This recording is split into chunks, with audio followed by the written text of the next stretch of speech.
The doctor is back Dr. Dolittle actually speaks with animals. This is good news. to put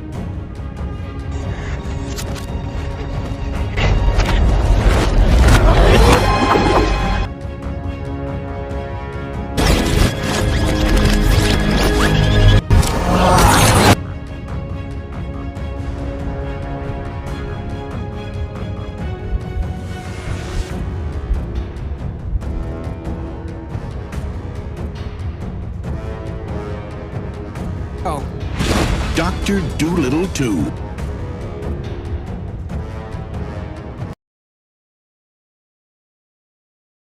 Dr. Dolittle 2 is a 2001 American fantasy comedy film and a sequel to the 1998 film Dr. Dolittle. It was written by Larry Levin, one of the co-writers of Dr. Dolittle, and directed by Steve Carr.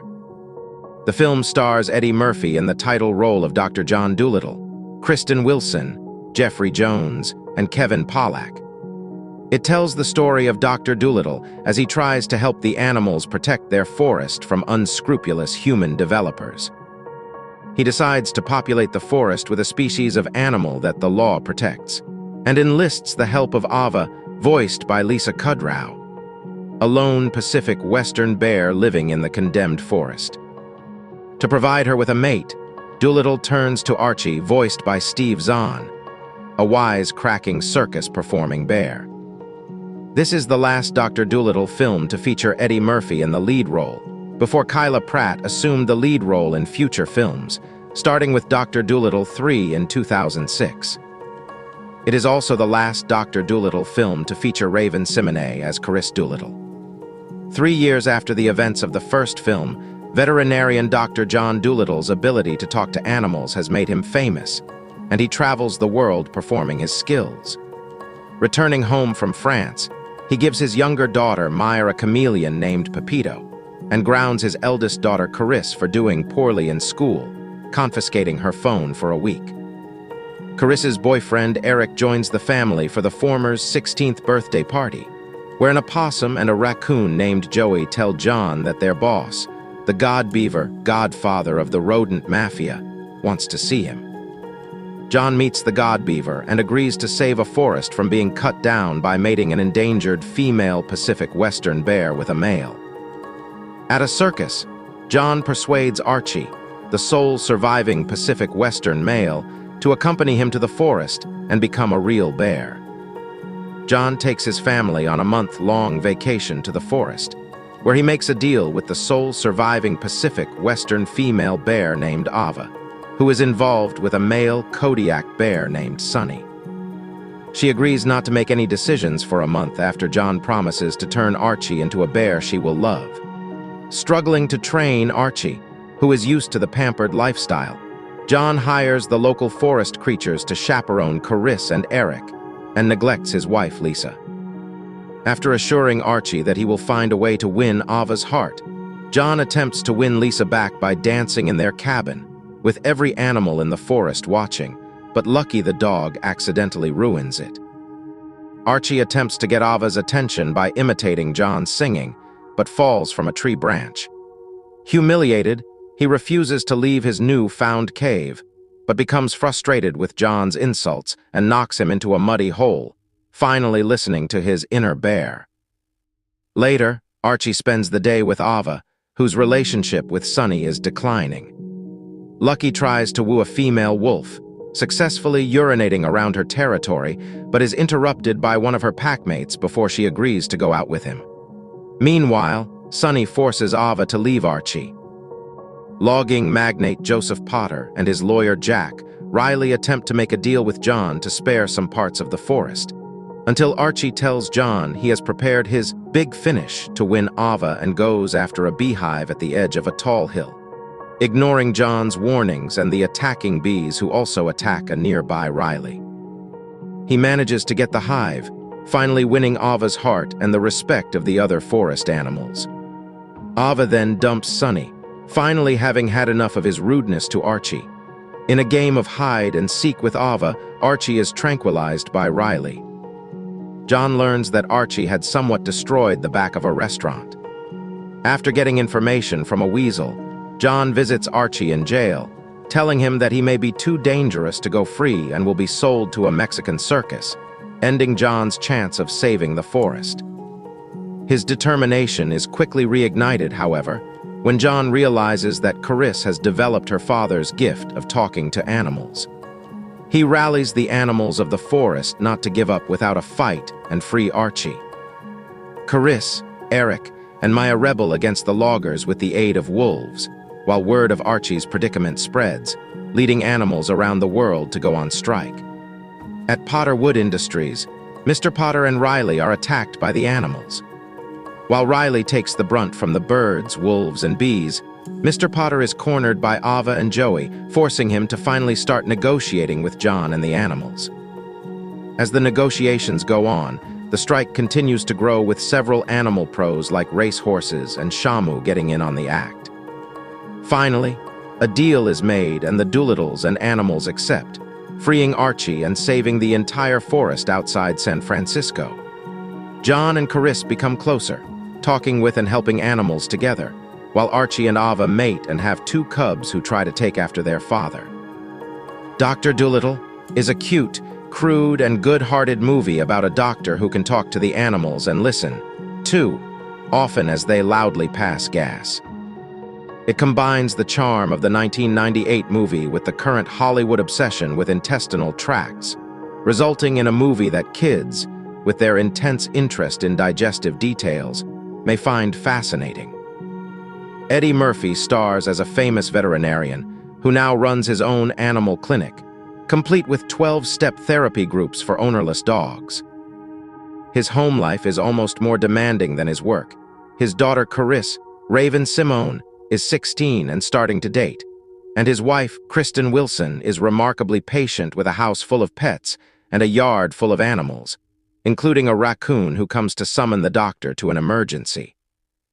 The crisis: a forest is about to be leveled by a plump, sneering enemy of the ecology, Jeffrey Jones, and the animals, led by a Godfather-style beaver, hope Dolittle can help. The forester is represented by a slick attorney, Kevin Pollack, and Dolittle recruits his lawyer wife to defend his case in court. Much depends on the fact that the land is the habitat of a female bear, a member of a protected species. But since she can't reproduce all by herself, the villain's lawyer argues, what's the use of preserving her habitat? Dolittle, thinking fast, recruits a male performing bear from a circus. Can the bear be persuaded to perform those functions that a male bear in the wild does naturally? When the bear proves shy, Dolittle turns into an animal sex counselor. All of this is helped immeasurably by the doctor's ability to speak to the animals, who all speak the same language, English, curiously enough. There are no nasty animals in the movie, except for a crocodile who does his dirty work just off-screen. And the bear is so accommodating he actually visits Dolittle in a rustic restaurant, enters the toilet, and seems familiar with the function, if not the limitations, of a toilet seat. The bear, in fact, is one of the funniest elements in the movie. It is about as happy to be in the forest as Woody Allen would be. There's also a sequence, perhaps inspired by a scene in The Edge, where the bear creeps out onto a precariously balanced log to try to grab some honey and prove himself a man or bear. Will the bear master the intricacies of the reproductive process? Will Dr. and Mrs. Dolittle accept a measly compromise offer of 10 acres? The story takes an unexpected twist when the animals of the world go on strike and shut down SeaWorld. Dr. Dolittle is not the kind of movie that rewards deep study, and it's an easy assignment for Murphy, whose work in the Nutty Professor movies is much more versatile and funnier. As the PG rating suggests, this is a movie aimed at younger audiences, which are likely to enjoy the cute animals, the simple plot, the broad humor, and Dolittle's amazingly detailed explanation, to the bear of how a bear's elimination system shuts itself down during hibernation. About the most positive comment I can offer about Dr. Dolittle 2 is that it's not as painful to endure as its 1998 predecessor, Dr. Dolittle. Unlike the earlier Eddie Murphy effort about the MD who can talk with animals, the second installment makes no pretense of being family-oriented entertainment. This is kids' only fare, hence, the PG rating. Potentially audience members over the age of 12 won't find much to laugh at or be amused by in this by-the-numbers comedy that uses sledgehammer tactics to convey its politically correct message. Of course, to balance out the film's social conscience, there has to be one gross-out scene in this case. It involves a bear with flatulence. Many of the principal characters have returned the good doctor, his uninteresting wife, Lisa Kristen Wilson, who couldn't be more plastic if she tried, and his two kids, Perky Maya Kyla Pratt and rebellious Carisse Raven Simone. This time around, Dr. Dolittle is on a crusade to save a forest that a lumber company plans to clear cut, and the mean-spirited Mr. Potter, Jeffrey Jones playing a villain inspired by the bad guy in It's a Wonderful Life, and his sleazy lawyer, Kevin Pollak, will do anything to stop him. Dolittle believes that if he can repopulate an endangered species of bear in the area, the courts will have to refuse permission to cut. So it's up to him to convince a city bear voiced by the laconic Steve Zahn and a country bear, Lisa Kudrow, to get together and make a few cubs. Meanwhile, in a subplot that could have been stolen from a bad TV sitcom, Dolittle is having problems with his 16-year-old offspring, Carisse, who has discovered boys and the desire to be free of her parents' strings. Dr. Dolittle, too, is saddled with a juvenile screenplay aimed squarely at a grade school audience. No attempt is made to include more than an occasional sly reference or clever aside for older viewers. The humor, like everything else, is geared towards pint-sized patrons, who are apt to laugh at any funny facial expression and the occasional, or, in some cases, not so occasional expulsion of gas. For an adult, the comedy quotient is low, although not as low as that of the first film.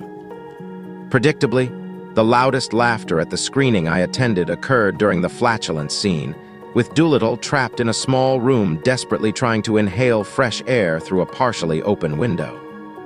I don't think I have found this kind of thing funny since I hit puberty, and certainly not since I graduated junior high school. I sometimes wonder if people really find this stuff humorous, or if they laugh because they know it's expected. It's a little ironic that Eddie Murphy, once known for his raw and uncompromising comedy, has appeared in 2 PG-rated films this summer. Even more intriguing is that the animated one, Shrek, is far more sophisticated and intelligent than the live-action one, Dr. Dolittle 2. One could successfully argue that Murphy is this movie's sole redeeming feature. He's not in peak form, but he comes across as relaxed, and his performance is unforced. Sadly, he's not funny enough to rescue the proceedings. The lackluster special effects, the animal lip-syncing is awful, and pedestrian direction, by relative unknown Steve Carr, don't help matters. About the most fun to be had by the average adult trapped in a theater showing this movie will be playing Guess the Animal voice Norm Macdonald, Molly Shannon, Lisa Kudrow, Steve Zahn, and so on. Dr. Dolittle 2 exists solely because Dr. Dolittle was financially successful. It raked in $144 million domestically.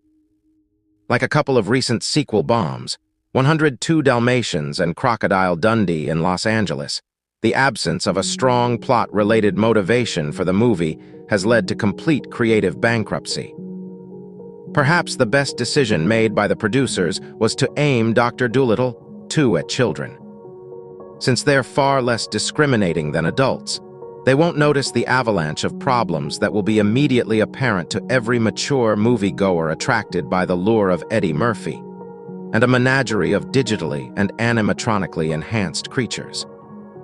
Eddie Murphy had a big hit with Dr. Dolittle, 1998, a modernization of the children's classic Dr. Dolittle, 1967, which in turn was based on Hugh Lofting's much-read children's stories. Dr. Dolittle, 1998, was not a particularly good film, ruined by Betty Thomas's determination to drag it down to the level of vulgar humor, but it was a reasonable hit, out of which success comes this sequel. There are several returnees from the previous film Eddie Murphy, along with Kristen Wilson, Kyle Pratt and Raven Simone as his family, and Norm Macdonald as the voice of the dog Lucky and Phil Proctor as the drunk monkey.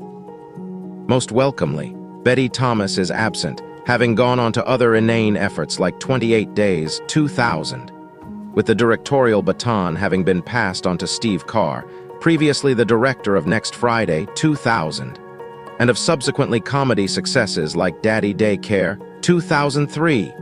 Are we done yet? 2007, Paul Blart, Mall Cop, 2009, Middle School, The Worst Years of My Life, 2016, and the remake of Freaky Friday, 2018, as well as the Proposition segment of Movie 43, 2013. As a result, Dr. Dolittle 2 emerges as a far better effort than its predecessor. Steve Carr lacks Betty Thomas's determination to aim at the most vulgar common denominator. There is an extended joke about a bear pooping in a diner toilet, but for the most part the film remains free of such humor. The first film was only a series of set pieces centered around Eddie Murphy and the animals, but this one has a stronger, more engaging story. It is a predictable, nevertheless engaging, arc of Eddie trying to educate a circus bear in the ways of the wild for the first time. Steve Carr milks the setup for a good deal of amiable humor. The animal effects are a superb mix of animatronics, CGI, puppetry, and real animals. The film creates some likable supporting characters: mafioso beavers, the monkey with an alcohol problem, and a Mexican chameleon with a problem changing its colors. Dr. Dolittle 2 is certainly a film that has been built entirely around Eddie Murphy and the animals. Former The Cosby Show, 1984-92, Kid Raven Simone does well in the scenes as Eddie's teenage daughter, but everybody else takes a place on the sidelines to Eddie and the animals. Even the villains of the show and their scheming seem trivial. On the minus side, the film contains an inordinate number of plugs for junk food companies. Also, the film tends to get overloaded by trendy pop culture and jokes: animals going, "May the force be with you," fishes going, "Waz up," jailed bears whispering, "Hello, Clarice," the chameleon asking, "I'd like a side order of flies super size." These sorts of gags are one of the bugbears that one has about modern fantasy, the rupturing of the suspension of disbelief for a quick joke that modern audiences are going to get. Besides the commercially driven narcissism in reaching for such easy laughs, it is something that dooms the historic shelf life of a work. Classic Disney films have a timelessness, and it is hard to think of films like Dr. Dolittle 2 being revived and enjoyed more than 50 years later when their contemporary references have been all but forgotten. The series was continued with the DVD released likes of Dr. Dolittle 3, 2006, Dr. Dolittle, Tale to the Chief, 2008, and Dr. Dolittle, $1 Million Mutts, 2009. Eddie Murphy was absent, and the lead character was Kyla Pratt as his daughter. Robert Downey Jr. played Dr. Dolittle in the subsequent Dolittle, 2020, which returned far more to the tone of the original stories. With a new director and a different writer, Dr. Dolittle 2 has turned into a nicer, more kiddie-friendly version of the franchise than the first movie in the series. And this is not a bad thing by any means, though there is still an abundance of fart jokes throughout the film. But perhaps you have to expect that sort of thing in an Eddie Murphy film. Did anyone see that giant hamster in The Nutty Professor? The toilet humor in this film sometimes lowered the value of it all, and there's one bathroom-like scene which is particularly weird because it doesn't forward the film at all. But more on that later. As usual, there's an abundance of amusing jokes mixed in with the coarse elements. And Eddie Murphy is in his element as the doctor who can speak to the animals. Murphy has a great talent for spontaneous and improvised comedy, and much of the film reflects this. He definitely can hold his own against a very funny group of animals. Just watch Shrek for more evidence of how he is able to steal the show in any movie he makes. And the cast that joins Murphy in this film excels as well. Raven Simone holds her own as Kristen Dolittle, Eddie's daughter. It's interesting, though, that the filmmakers chose to mix the fart jokes and toilet humor with a subplot concerning Dolittle's strained relationship with his 16-year-old daughter and the rest of his family. Perhaps they were trying to broaden their demographic or something. The producers probably thought that if they tried to stick in something resembling a plot into the film and dusted it with fart jokes, that they would snag the kids, the moms, the men, and perhaps the single women. Probably the best part of the movie, though, was a scene where a group of animals in the forest asks for Dr. Dolittle's help in saving the land from a group of loggers. The group of animals includes a beaver and a raccoon and a few other small mammal types. The animals all have New Jersey mob accents and want Dolittle to do them a favor. It was the best part of the movie. And I can't really complain on the length of the movie since it wasn't overly long, but it seemed to me that it was missing the element of the classic comedic ensemble cast. Of course, the cast was huge if you take into account the hundreds of animals that Dolittle interacts with. But when Murphy was on the screen as the only human surrounded by a bunch of animals, some scenes felt a little empty. And it was strange, but some of the animals had the best parts of the film, like in that scene with the forest mobsters. The beaver offers Dolittle a fish and Dolittle refuses. The raccoon then pipes up with, "Hey, the beaver offers you a fish, you take the fish." It was probably the funniest line in the whole movie and Murphy didn't say it. The entire movie isn't always funny. The one-liners usually aren't overdone, and the scenes are not too long and drawn out. Unlike the film, What's the Worst That Could Happen?, where many of the scenes just went on for too long and lost their funniness because they started to drag. This is not the case with Dr. Dolittle 2.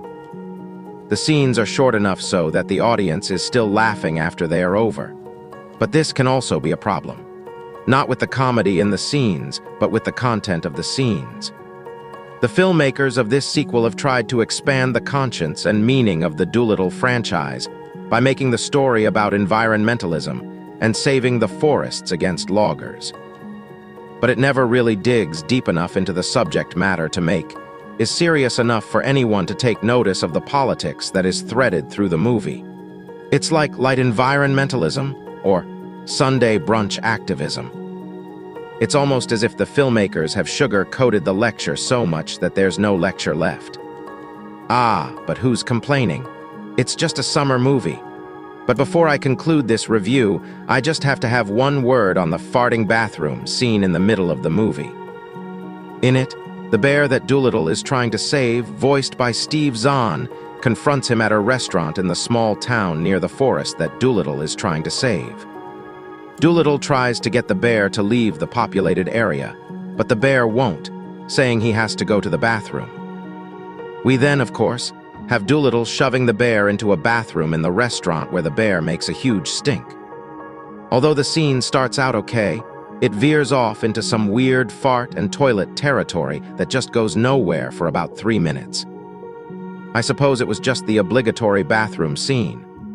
Dr. Dolittle 2 is a light-hearted summer movie worth seeing for a fun matinee showing. It's got good comedy and funny lines, and you'll enjoy it as long as you don't try to get something educational from it. The movie doesn't take itself seriously enough for that.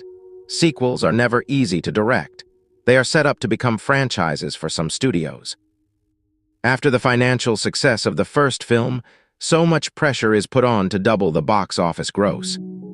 Unfortunately, the negative aspect of sequels is that the plot becomes formulaic and predictable, and the writing is not at the same level as the predecessor. When Dr. Dolittle, a remake of the original, came out in 1998, Eddie Murphy was hilarious as the MD who suddenly discovers he can hear and talk with animals.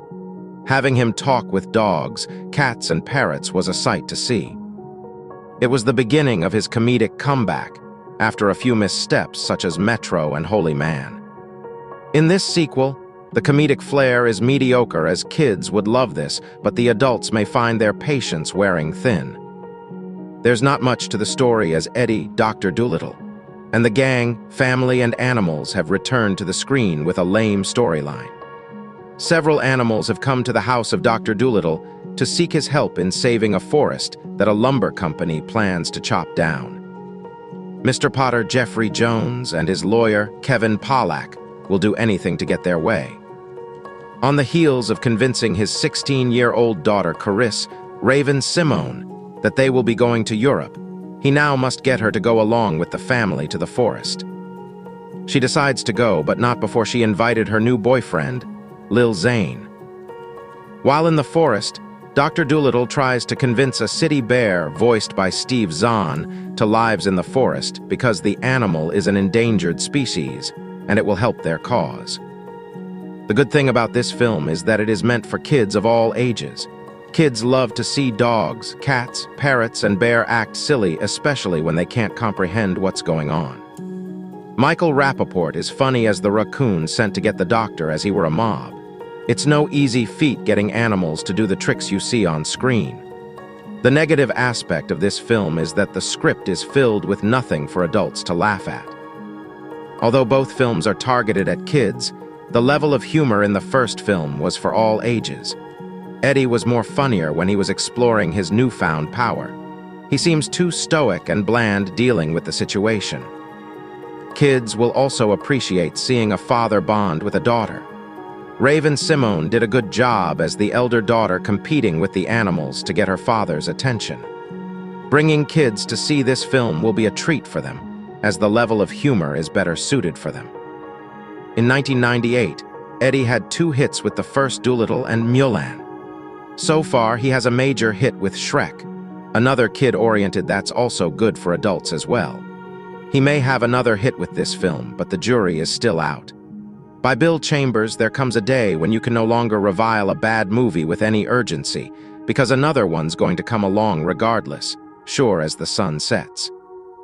So it goes with Dr. Dolittle 2, a sequel to a movie I've never seen that is in and of itself a reimagining of another movie I've never seen, which in and of itself was based on a series of Hugh Lofting stories I've never read.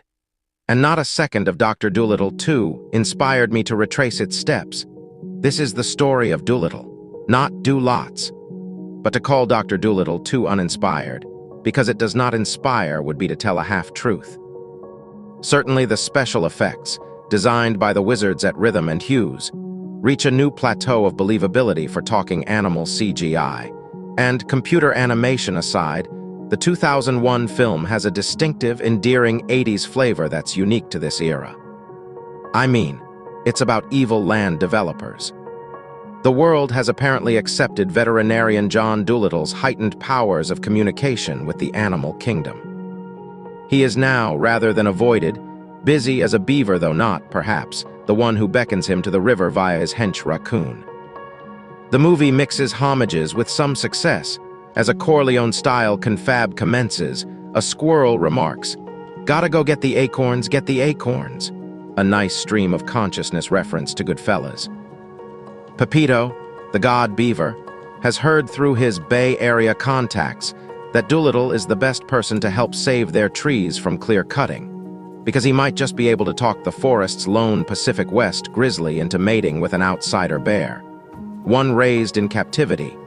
Due to the endangerment of the species, Pacific West cubs would bureaucratically entitle the wildlife to the woodlands. Now, according to the mythology of the first film, just as Dolittle and only Dolittle can understand what the critters are saying, they hear gobbledygook from anyone but him. So how did word of their home's fate get back to them? And why won't the Lisa Kudrow-voiced Ava give Archie the circus ursine, Steve Zahn, the go-ahead to knock her up after Dolittle warns that she's facing eviction? The cohabitation of wild and tame animals may defy a law of nature, but since Ava's rejection of Archie is hardly the stuff of National Geographic, Ava thinks Archie lacks machismo. Why won't she listen to human reason? Really, the conundrum is that she's too human, bound to the Puritan standards of Hollywood cinema. Am I really second-guessing the plot of Dr. Dolittle 2? Yes, but understand that a movie makes its own logic. Dr. Dolittle can talk with the animals, etc. And while that's a pretty flexible premise, it's apparently not bendy enough. The makers of 1987 Superman Roman 4, The Quest for Peace, forgot that human beings require oxygen to breathe.